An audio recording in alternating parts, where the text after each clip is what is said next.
اعوذ باللہ من الشیطان الرجیم بسم اللہ الرحمن الرحیم اللہم صلی علی سیدنا محمد معدن الجود والکرم وآلہ وسلم۔ سامعین و ناظرین اکرام، السلام علیکم ورحمۃ اللہ وبرکاتہ۔ آج کا ہمارا موضوع یہ ہے کہ انسان کی حقیقت کیا ہے۔ دیکھیں، انسان کی حقیقت اللہ ہے، نور ربی ہے نا، اللہ ہے۔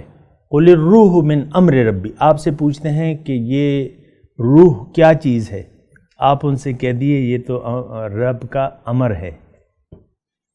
تو بہرحال حقیقت انسان کی اللہ ہے، اور یعنی اللہ کا ارادہ، اللہ کا نور۔ اگر میں یہ کہتا ہوں اللہ تعالیٰ کا ارادہ اور اللہ کا نور، انا للہ، ہم اللہ کے ہیں۔ آپ اپنے بیٹے کے متعلق کہتے ہیں نا، کوئی آپ سے پوچھتا ہے یہ میرا بیٹا ہے، یہ میرا بچہ ہے، کہتے ہیں نا، یا یہ میرا مال ہے۔ تو اسی طرح اللہ تعالیٰ نے ہمیں کہا ہے کہ یہ میرا ہے، ہماری روح کے متعلق، انا للہ، ہم اللہ کے ہیں۔ تو ایک تو یہ بات ہے کہ انسان کی حقیقت اللہ ہے۔ محمد نور حق ہے، کوئی اسے کیا جانے، ظاہر میں تو بشر ہے، حقیقت میں خدا جانے۔ اور پھر نبی کے نور سے ہمارے یعنی ارواح ہیں، یعنی پہلا جو جلوہ تھا، اس کی اب زیادہ سوچنے کی ضرورت نہیں ہے کیونکہ عقل کام نہیں کرتی، لیکن جو ہمیں باتیں بیان ہوئی ہیں تو وہ یہی ہیں، پہلا جلوہ، اور پھر اس سے جو ہے دیگر تخلیقات ہوئی ہیں جو بھی ہیں۔ تو انسان کی حقیقت جو ہے وہ ہماری حقیقت اللہ ہے، اور جو انسان کا دل ہے وہ رحمان کا آئینہ ہے۔ الانسان مرآۃ الرحمن، انسان رحمان کا آئینہ ہے۔ دل کے آئینے میں ہے تصویر یار، جب ذرا گردن جھکائی دیکھ لی۔ تو انسان کی بہرحال یہ ایک حقیقت ہے کہ یہ اللہ کی طرف سے ہے، اللہ کی طرف سے ہے، ساری کائنات اللہ تعالی، لیکن یہ ایک خاص، یعنی انسان ایک خاص چیز ہے۔ وہ فارسی کا ہمارے شیخ ایک شعر بھی سناتے تھے کہ گر نبود ذات حق اندر وجود، آب و گلہ کے ملک کر دے سجود۔ اگر تم میں ذات حق نہ ہوتی اے انسان تو یہ آب و گل، آب مطلب پانی، گل مطلب مٹی، اور ملک مانے فرشتے، یہ تمہیں سجدہ کیسے کرتے؟ یہ تمام کائنات اصل میں تو اللہ کے سامنے سجدہ ریز ہے، اور پھر اللہ تعالیٰ نے اس کائنات کو اللہ تعالیٰ نے اس کائنات کو انسان کے لیے مسخر کر دیا ہے، انسان کے سامنے جھکی ہوئی ہے۔ یہ انسان کے سامنے یہ تمام مخلوقات جو ہیں یہ جھکی ہوئی، یعنی اس کی خدمت میں ہے تمام کائنات جو ہے۔ تو بہرحال انسان کی حقیقت اللہ ہے، ہمارا مادے سے کوئی تعلق نہیں ہے۔ یہ ایک بات جو یقین کرنا ہوگا کہ میٹیریل سے ہمارا کوئی تعلق نہیں ہے۔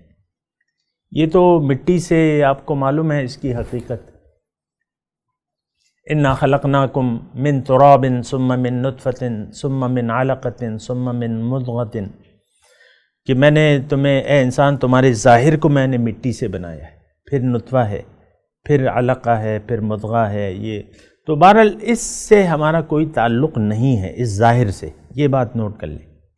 ہم وہ نہیں ہیں جو کہ نظر آ رہے ہیں، ہم وہ ہیں، ہماری حقیقت وہ ہے جو کہ نظر نہیں آ رہی، یہ بات ذرا یقین کرنی ہوگی۔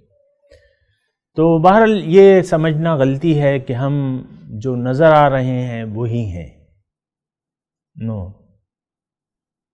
ہم ایک نور ربی ہیں، ہم اللہ کی پھونکی ہوئی ایک روح ہیں قرآن کے مطابق، وَنَفَخْتُ فِيهِ مِن رُوحِي، تو فَقَعُوا لَهُ ساجدین، تو پھر تم نے اس کو سجدہ کرنا ہے۔ بہرحال یہ انسان کی حقیقت کے بارے میں ہم بات کر رہے ہیں۔ انسان کی حقیقت یہ ہے، اور ہم نے جو گزشتہ نشست تھی اس میں یہ بات کی تھی، اور ایک سوال تھا کہ مومن کا گھر دنیا نہیں ہے. دنیا سے ہمارا کوئی لینا دینا نہیں ہے، ہمیں اپنے گھر واپس جانا ہے. مثال کے طور پہ دنیا کی حیثیت جو ہے یہ ایک بازار کی سی ہے. دنیا کی حیثیت اس میں بازار ہے، اس میں آپ خریداری کریں، واپس اپنے گھر کو لوٹ جائیں. اب آپ ایک ڈپارٹمنٹل سٹور جاتے ہیں، آپ کی کچھ ضرورت ہے، کوئی گروسری لینی ہے، کسی بھی بڑے سٹور میں آپ چلے جائیں، اور پھر وہاں آپ سٹور والے کو کہیں یار یہ تمہاری جگہ مجھے بڑی پسند ہے، یہاں میرے لیے ایک چھوٹا سا کمرہ بنا دو، میں نے یہیں رہنا ہے، یہ بڑی پسند ہے مجھے جگہ، میں یہیں رہوں گا، بیوی بچوں کو بھی یہاں لے آؤں گا، بہت پسند ہے، بہت اچھی جگہ ہے. تو ایسا ہو سکتا ہے؟ بازار میں تو صرف خریداری کرنی ہے آپ نے، اور پھر واپس اپنے گھر آنا ہے. یہ دنیا کیا ہے؟ بازار ہے. سودا کیا ہے؟ اللہ کا، اللہ کے قرب کا. یعنی یہاں کیا بک رہا ہے؟ اب آپ پوچھیں گے نا کیا بک رہا ہے بھائی، تو یہ اللہ کا قرب بک رہا ہے، اللہ کی معرفت بک رہی ہے، اللہ کے دیدار کے سودے ہو رہے ہیں، اللہ کے قرب کے سودے ہو رہے ہیں. اور پھر آپ نے یہ سودا کر کے پھر اپنے گھر جانا ہے. اس کا نام کیا ہے؟ علیین. تو وہ ہمارا گھر ہے رہنے کا. تو بس موت کے بعد ہم وہاں جائیں گے، علیین میں جائیں گے. تو یہاں سے ہمارا کچھ لینا دینا نہیں ہے، اور نہ یہاں رہنا ہے. ہم نے رہنا ہے یہاں گھر ہی نہیں. ڈپارٹمنٹل سٹور میں آپ کیسے رہ سکتے ہیں؟ بازار میں آپ کیسے نیند کر سکتے ہیں کہ بھئی مجھے نیند آ رہی ہے، مجھے ایک پلنگ بچھا دو، بڑی مزیدار تم نے اے سی لگائے. بس یہ اتنا مطلب صرف لین دین ہے یہ. اور اللہ تعالیٰ نے یہ لین دین جو ہے قرآن میں فرما دیا ہے کہ ان اللہ اشترى من المؤمنین انفسهم واموالهم بان لهم الجنہ. مومنوں سے اللہ تعالیٰ نے خرید لیے ہیں ان کے مال و جان، عوض میں ان کو جنت ہے. تو جنت کا سودا ہے، یہاں ہم نے خریدنی ہے جنت. جنت کا سودا کر کے یہاں واپس چلے جاؤ. جنت کا سودا کیا ہے؟ پھر اس کی قیمت دینی ہے، اور اس کی قیمت ادا کر کے پھر آپ کو اپنے گھر واپس چلے جانا ہے. تو اس لیے حضور صلی اللہ علیہ وسلم فرمایا ہے کہ الدنیا دار لمن لا دار لہ ومال لمن لا مال لہ. دنیا اس کا گھر ہے جس کا کوئی گھر نہ ہو. آپ نے یہاں رہنے کا پلان بنا لیا، ہوتا ہے نا بعض اوقات انسان گھر بناتے بناتے مر جاتا ہے، بچے پھر اس کے گھر پورے کرتے ہیں. میرے اپنے مشاہدات میں ہے ایسی بات. بہت بڑا گھر کسی نے یہاں گاؤں وغیرہ میں بنایا تھا، اور وہ پھر جب افتتاح ہونے لگا اس سے پہلے بس کوئی بارش تھی. یہ مجھے وہ سینیٹری والے نے بتایا تھا واقعہ.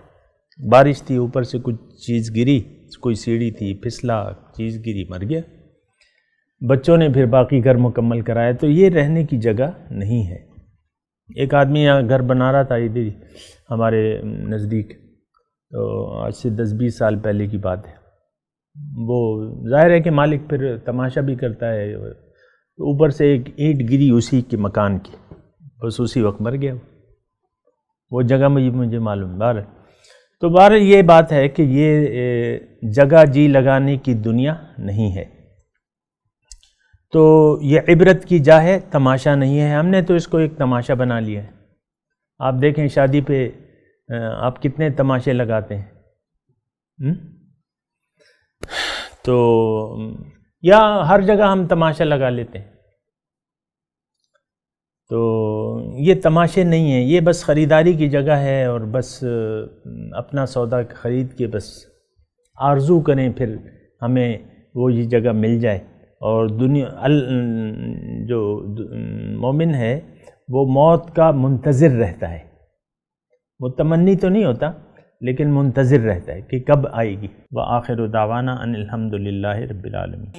مولاي صل وسلم دائما ابدا على حبيبك خير الخلق كلهم.